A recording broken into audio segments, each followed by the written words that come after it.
नमस्कार, मैं हूं रत्ना और आप देख रहे हैं सी न्यूज भारत। आइए रुक करते इस खास खबर की ओर। अहमदाबाद में बाप बेटी के रिश्ते को शर्मसार करने वाला एक गंभीर मामला सामने आया। पिता ने अपनी ही 14 साल की नाबालिग बेटी को अपनी हवस का शिकार बना लिया। बड़ी बात यह है कि नाबालिग बेटी गर्भवती हो गई और उसने एक बच्ची को जन्म दिया, जिससे ये पूरा मामला सामने आया है। महिला ने अपने 14 वर्षीय बेटी को पेट दर्द के कारण इलाज के लिए सिविल अस्पताल ले गई, जहां उसने एक बच्ची को जन्म दिया। जब मां ने पूछा कि उसके साथ ऐसा किसने किया, तो नाबालिग ने जो सच्चाई बताई, उसे सुनकर उसके पैरों तले की जमीन खिसक गई। नाबालिग बेटी के साथ बलात्कार करने वाला कोई और नहीं बल्कि उसका पिता ही निकला। महिला ने साहस जुटाकर दरियापुर थाने में अपने पति के खिलाफ शिकायत दर्ज कराई।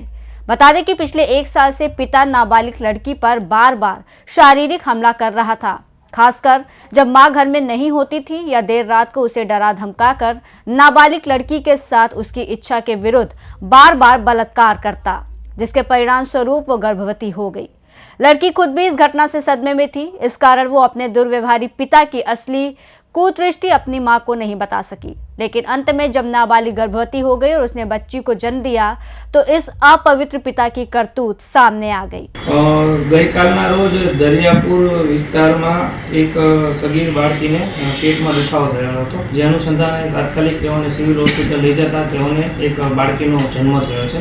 જે અનુસંધાને તાત્કાલિક દરિયાપુર પોલીસ સ્ટેશન વિસ્તારમાં ગુનો દાખલ કરવામાં આવ્યો, જેમાં બીએનએસની કલમ 64, 65, 351 તથા પોક્સો એક્ટની કલમ 3A, 4, 2 અને 5 અનુસંધાને ગુનો દાખલ કરીને તપાસ હાથ ધરવામાં આવી, જેમાં તાત્કાલિક એક આધેડ વર્ગના વ્યક્તિની ધરપકડ કરવામાં આવી છે, જેઓની ઉંમર 35 છે, જેઓ મજૂરી કામ કરે છે। તેઓની ધરપકડ કરીને આગળની તપાસ હાથ ધરવામાં આવી છે। ભોગ બનનાર અને આરોપી વચ્ચે સંબંધ શું છે, કેટલા સમયથી તેની સાથે શારીરિક શોષણ થતું હતું, પૂછપરછમાં શું સામે આવ્યું? આ કામના જે આરોપી છે તેઓનો સંબંધ ભોગ બનનાર સાથે પિતાનો છે અને આ જે આખી ઘટના છે જે છેલ્લા 1 વર્ષથી ઘટના બનતી રહી હતી। સર, કયા સંજોગોમાં બનાવની શરૂઆત થઈ હતી? બાળકીને શું ધમકી આપવામાં આવતી હતી તેના પિતા દ્વારા? અને હવે જ્યારે બાળકીની કાઉન્સિલિંગ કરવામાં ત્યારે બાળકીએ શું કરવાનું? હાલ બાળકી હોસ્પિટલમાં દાખલ છે, જે તપાસ હાથ ચાલુ છે। ભવિષ્યમાં આ અનુસંધાને કોઈ અન્ય માહિતી મળશે તો તાત્કાલિક તે બાબતે જાણ કરવામાં આવશે। બેકગ્રાઉન્ડ શું વાળા પિતાનો છે? તેઓ મજૂરી કામ કરે છે। કેટલા બાળકો છે? તેઓને 6 બાળકો છે, જેમાં 3 દીકરા અને 3 દીકરી છે। આવું આ પિતાને પૂછપરછ કરતા આવું શું કામ કર્યું કે કેમ એ કોઈ કબૂલી રહ્યો છે ખરી કે આવું તેના અફસોસ છે કે શું એ મારી હાલ તપાસ ચાલુ છે। ઇન્ટ્રોગેશનની પ્રોસેસ બાદ તેમાં ફળદાયક હકીકત મળશે।